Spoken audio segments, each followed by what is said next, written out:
Hello everyone, let's start with the second chapter of standard 6, that is whole numbers. And before we learn what are whole numbers, let's try to understand what are natural numbers. Numbers starting from 1 are called as natural numbers. 1, 2, 3, 4, 5, 6, all these numbers are called as natural numbers. Since natural number set starts from 1, therefore the smallest natural number is 1. Numbers starting from 0 are called as whole numbers.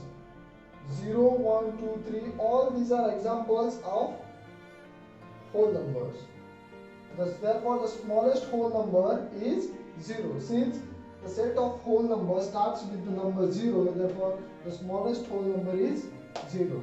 And in order to represent all the whole numbers on number line, first we draw a straight line, and to the starting point we mark this point as a 0, and then we take a distance of 1 unit, equal distance among these points, and we mark the first point as 1, then 2, 3, 4, 5, 6, 7, and it goes on continuing. And as we move towards this side, that is our right hand side, number goes on increasing. Now let's learn the next concept. Write 3 next natural numbers after 10999. And in order to write the 3 natural numbers after this number, first we will take that number over here, that is 10999, and the next number of this number we will have to add this number with 1, then we will get the next number. So our next number will become 9 plus 1 is 10, so that is 0, carry 1 plus 9 equals 0, carry 1 plus 9 equals 0, carry 1 plus 0 is 1, and this one as it is. So this is our next first number after 10999. Then we take this number over here, is 11000 plus 1. So here we will get answer as 10011. Now we will take this number and write it over here.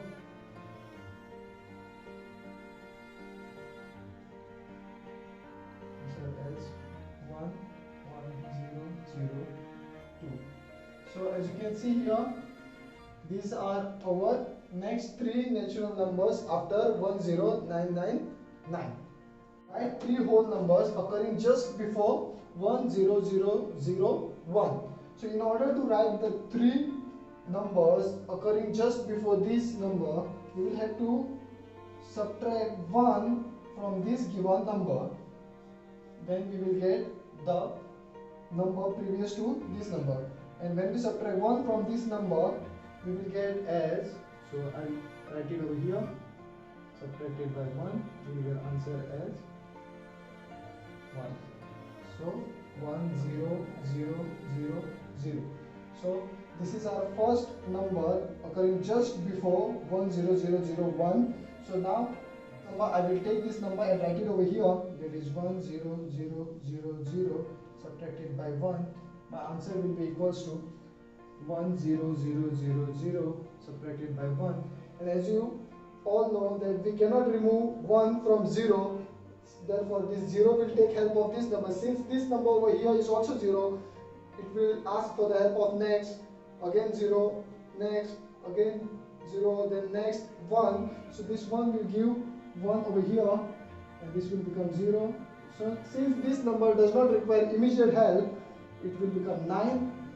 Now this will number also become 9, and this number requires immediate help, that's why this number will become 10. So 10 minus 1 is 9, and since there is no number over here, we will write this number as 9999. 9999. Now let's find out the number which occurs just before this number. It is 9999 subtracted by 1 will be equals to 9 minus 1 will become 8, and rest all things will be remain as it is. So these are our 3 whole numbers occurring just before 1001. Successor and predecessor. Now let's try to understand what is successor and what is predecessor. Next number is called as successor, and the previous number is called as predecessor.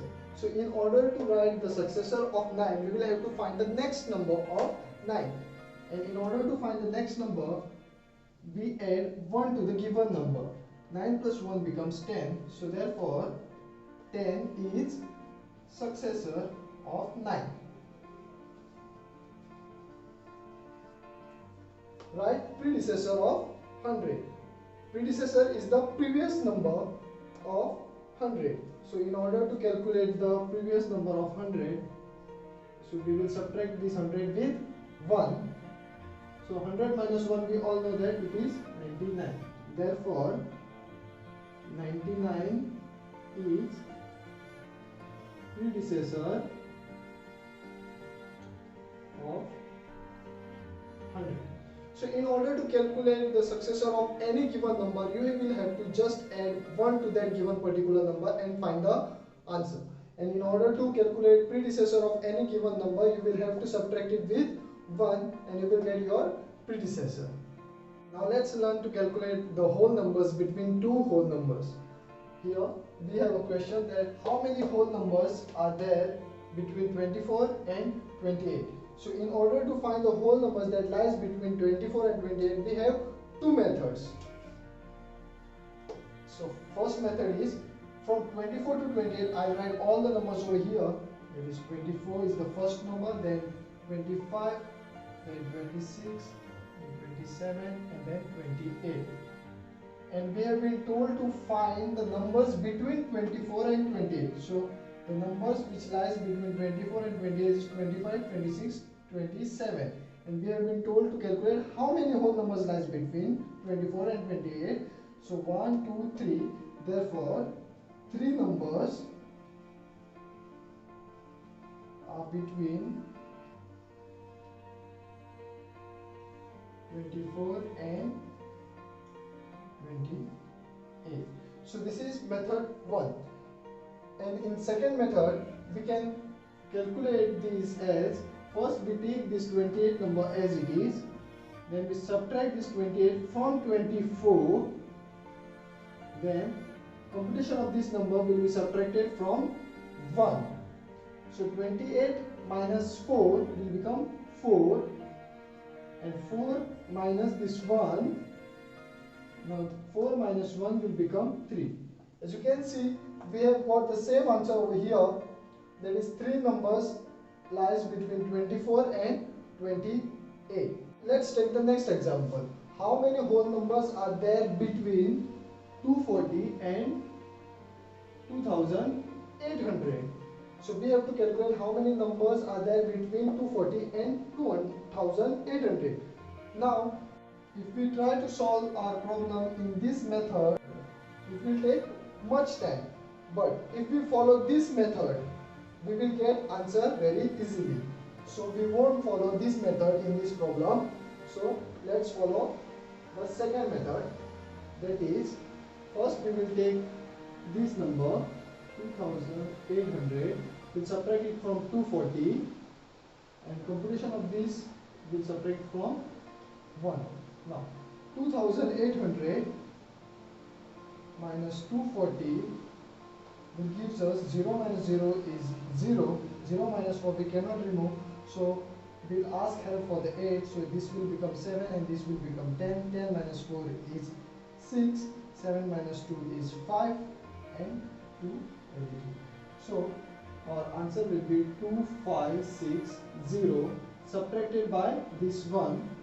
So when we subtract 1 from 2560, we will get answer as 2559. So these many whole numbers are there between 240 and 2800. Now let's check if product of two whole number is 0 or 1. In order to get a product of two whole number 0, we will have to take any random number. Say suppose if I take 25 and if I multiply this number with 0, my answer will become 0. Now there is one more possibility, that is if we take 0 and multiply it with 0, we will get answer as 0. So in order to get the product 0, we will have to either take both the whole numbers as 0 or any one of the numbers should be 0. Now, in order to get product 1, say suppose if I take any random number 26 and multiply it with 1, I will get answer as 26 only, because 26 ones are 26. Here I am not getting answer as 1, but we want product 1. So in order to get product 1, we will have to multiply 1 with 1 only. At that time only we will get the answer as 1. So there is no other possibility to get product 1.